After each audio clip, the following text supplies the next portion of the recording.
Can technology help our aging loved ones? If so, what kind of technology? What's the trends? Where has technology come from and where is it going? My name is Ryan Hurd and I am the founder of Caregiver Smart Solutions.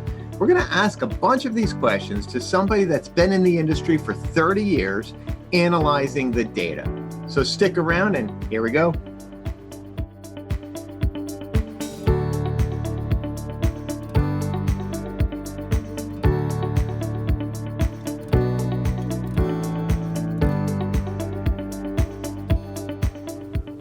All right, I'm here with Elizabeth Parks of Parks and Associates. I'll tell you, she is the queen of data. They've got incredible data. I've been using it for years to research things for IoT and smart home and all that kind of stuff. So without further ado, Elizabeth, how are you doing? I'm doing great. Thank you so much for the invitation to be here, Ryan. I appreciate it. I appreciate that you're being on. So tell me about it. Like, who is Elizabeth? Where did you come from? You've been around forever. Give me a little background. Sure. So Parks Associates is a traditional market research and consulting company. And in 2021, we're celebrating our 35th year in business. My mom, Trisha Parks, is the founder and CEO of Parks Associates. And I have had the pleasure to work alongside of her now going into my 23rd year. So I'm very proud of all the work we do, and we are charged with studying the shifts in adoption of technologies that consumers use in their lives on a daily basis. Well, that's very interesting. Technology definitely affects all of us, regardless of what age you are, from, our aging loved ones to, my kids. The fascinating thing about technology is, when we talk about phones and touch, my kids only know a phone that you pick up and you swipe and touch. But I don't know if you remember, but I remember when a phone was actually attached to a wall that had a wire that you could replace with a longer one, so you can go down the hall and into another room. So that's a type of technology that I kind of wish comes back sometimes. Anyway, so let me ask you this. What we've been focusing on is our aging loved ones. And what I found out is, when we talk about technology, depending on what age group we're talking about, some of them are a little technologically adverse. Some people are a little more technologically accepting. What are you seeing? What is the data telling us with our aging loved ones? Well, across the board, we're seeing all consumer segments continue to use their devices and services, especially broadband services, increasingly. And in the 65 plus age category, about 78% of that group now uses a smartphone, and close to a third have a smart home device, at least one in their home. So I think technology is pervasive, and certainly there's an opportunity for further integration to help really serve some very practical, useful, and important purposes for all consumers. Now, have you seen a change, or has the data told you a change as opposed to 10 years ago to today? Or do you think that they're more accepting, or do you think that it's like myself, I'm buying the smart home for grandma or mom, or, I'm doing the video doorbell? What do you think's going on there? Yeah, this idea that older consumers are adverse to technology is really not something that we see in our data. In fact, we're seeing the opposite, especially with the coronavirus and the impact there. Consumers are really embracing the opportunity to leverage technology for all sorts of things, but especially with communication with their loved ones, communication with their doctors, and also various monitoring types of solutions that are in the home, that everything from knowing somebody's at the door, like a doorbell, a video doorbell, or some kind of voice controlled device that can be used very easily for any consumer, but especially an older consumer. So for example, we're now seeing that overall 42% of consumers have some kind of connected health device, and that category breaks out into wearables and into medical devices. So there's just a general really big growth in terms of these devices rolling out to the market and consumers buying them. Well, that's interesting. You talked about the video doorbell. I definitely see that in the aging demographic because not only is it interesting, but it's also safety and security. The ability that our aging loved ones can see who's on the other side of that door. It takes them a little longer to get up and get to the door, but having that safety and security to see on the other side of that door from their smart device, their phone, their tablet, and also have that communication. So let's say grandma, is getting a delivery from Amazon. She doesn't necessarily have to get up right now. She can get up a little bit later, when she goes and makes her tea. Now, let me ask you this. Are you seeing, what do you think is pushing adoption? Clearly, we've just gone through COVID, so that's been a huge factor, especially in telepresence, telemedicine, conversations with our, grandkids, of course. But do you think it's the consumer that's pushing the technology, or do you think it's the insurance companies, the health industry? Where do you think it's actually coming from? Well, I think there's a lot of factors in play. In general, the healthcare industries actually move relatively slow with new innovation and technology. So some of the things we've seen in the past year have really been considered, explosive growth, like 41% of consumers using a telehealth service in 2020 versus 19% in 2019. At the same time, I think the value propositions of technology in the home are helping drive adoption by consumers. We also know that 1 in 5 households, or about 21 million households, are currently, reporting to care for a loved one. And so there's a real need beyond just the older adults who may be looking at technology themselves. There's also this very large caregiver market. And in the example of the video doorbell, along with the person at the house knowing that somebody might be at the door, there's also another member of the family or somebody helping support that person who could have a notification on their app. And that kind of growing peace of mind, especially given the circumstances we've all been under in the past year, is really something that consumers are willing to pay for. And that's showing up a lot in the data that we have when we ask consumers about new technologies that might help them. You make a really good point. Instead of thinking two-dimensional with that video doorbell, the ability that, let's say, grandma has that app on her iPad, and we already talked about it's hard for her to get up and get to the door, but the ability that I also have that, so I'd be able to see, who's there. Again, you're right, for peace of mind. Now, the other thing that I've seen that's very interesting is I see a lot of the technology baked into, kitchen appliances, things like stoves, things like smart microwaves. The interesting thing there is, I don't know about you, but, I'm having a little harder time seeing nowadays. So, just having a smart microwave, being able, I can scan the package of, frozen food on my phone, and it tells the microwave exactly what it needs to do, preheat or go at 30% for 2 minutes and then full blast at 1.5 minutes, whatever that is. I mean, I can't see that, but that's a godsend. What other technologies are you seeing that can possibly help our everyday, you and I, as well as our aging loved ones? Where do you see it's coming from? Well, the smart appliances are certainly a slow but growing category. We see adoption of smart appliances anywhere in the 5 to 7, 8% range.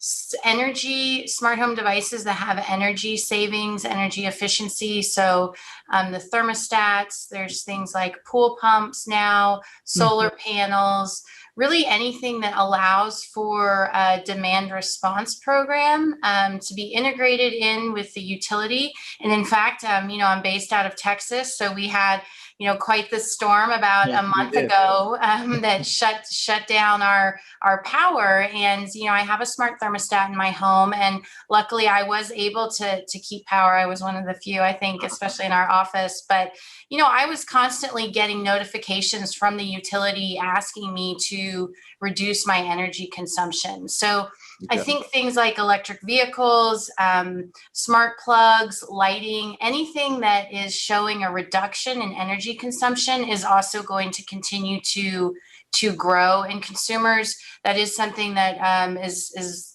people are paying attention to. How much energy are they using on an individual basis, and how can they contribute overall to that sort of clean energy idea, renewables, and all of that's being going on right now.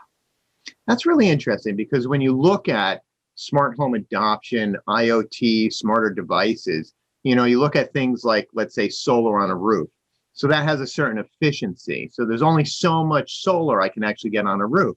But now you start combining that with LED TVs, LED lights, smart motors. Now you have less of demand. You need a less power to control your whole house. So now all of a sudden your house becomes even more efficient with the combining of all these technologies. That's very interesting. That's a great point that you make. Now, let me ask you this. When we talk about interface, right? In the industry, we talk about interface. That could be whether it's through voice, whether it's actually touching, like a button or a tablet, or even, Microsoft used to have that kinetic, waving your hand kind of a thing. It seems like voice has won out. What do you think about that going forward? Do you think that we're not going to have to touch anything in our smart homes? We're just going to talk to it? I think voice is going to continue to become standard. So a few years back, it was sort of a differentiator and this new thing. And now, consumers kind of expect voice to be there and part of the integration to allow for control. At the same time, your voice only works so well. It's come a long way to work as well as it does, but I'm sure all of us have had frustrated moments of yelling at Siri or Alexa or whatever to do something that it's not doing. And there's also the overall concern with privacy. So consumers are very concerned about their privacy and security. Almost 3/4 of consumers express a concern. And then when you look at the smart home device owners, they're actually more concerned. So I think there's some limitations to the always on voice control because people, they don't want somebody listening all the time.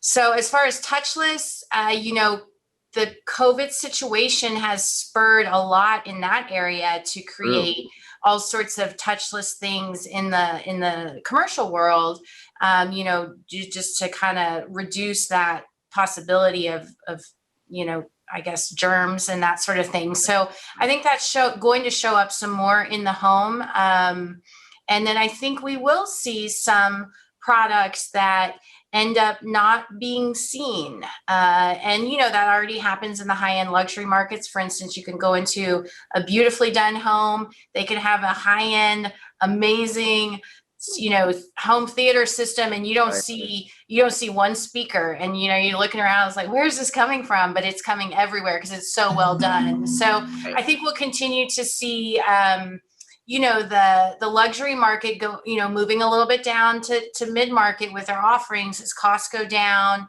and consumers really appreciate the aesthetics there. So, but I do think it's going to end up being more in the higher end market if you're considering, sort of almost invisible products, because that does get to a lot of aesthetics, and that a lot of that costs money.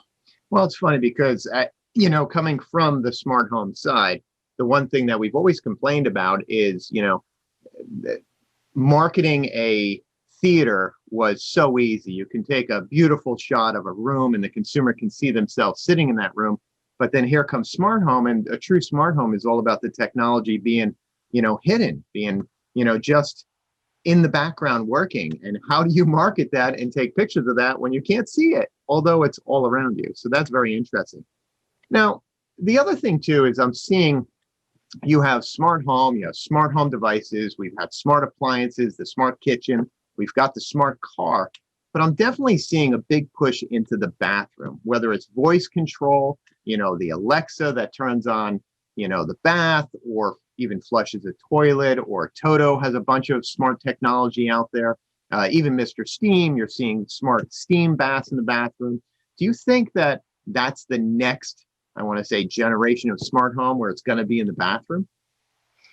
Well, I think that specific products can provide, specific value. And so depending on what the need is in the home, for instance, if you're looking at some kind of connected toilet, there's a lot that can be done there in terms of telling what's going on with somebody. And that can be looked at almost as a health type of Kind of like analyzing the data coming out of you? yeah, exactly. So I do think, in general, we're just going to see a move towards connectivity across the board. So we won't be calling things, it won't be a smart door lock. It'll just be a door lock. And then now the door locks are connected. I think it's going to take a long time to get there fully. I mean, as we've seen with thermostats that have been in the market for almost 15 years, we're still only at 13% adoption. So the manufacturers haven't moved to make all thermostats connected at this point. There are still a lot of thermostat manufacturers who make basic thermostats and they don't have connectivity in them. But in a lot of other areas, for instance, a television, you're not going to find it.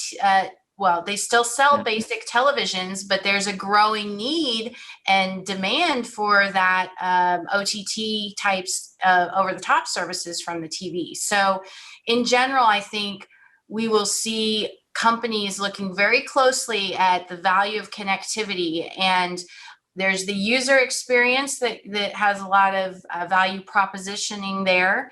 But then there's also the operational and the business side. So for a big appliance company to understand that their product is going to fail before the consumer knows that it's going to fail is very valuable operationally for them. So, there's a number of benefits that are being considered. And I think all manufacturers are looking very closely at creating devices that add value through connectivity, and then the further integration across products. But it's a pretty complicated, fragmented market, as you noted earlier, and all of that takes time and effort and money and standards. There's a lot there. That's one thing about the technology market, is that we have plenty of standards. If you don't like one, pick another. You made an interesting point about being proactive. The new washer and dryers now that have this intelligence in it, that know when, things need to be replaced inside, instead of having that belt break at the time that you have to get 3 loads of wash done. Now you'll know beforehand, and they could actually even set up the service. So that is really nice. Now, let me ask you this. When we go back to our aging loved ones, so you're seeing adoption of technology. They're a little less technologically adverse, which is great. Unfortunately, because of COVID, I guess one of the good things is it's accelerated the adoption of technology, the need of telemedicine and things like that. Where do you see it go from here?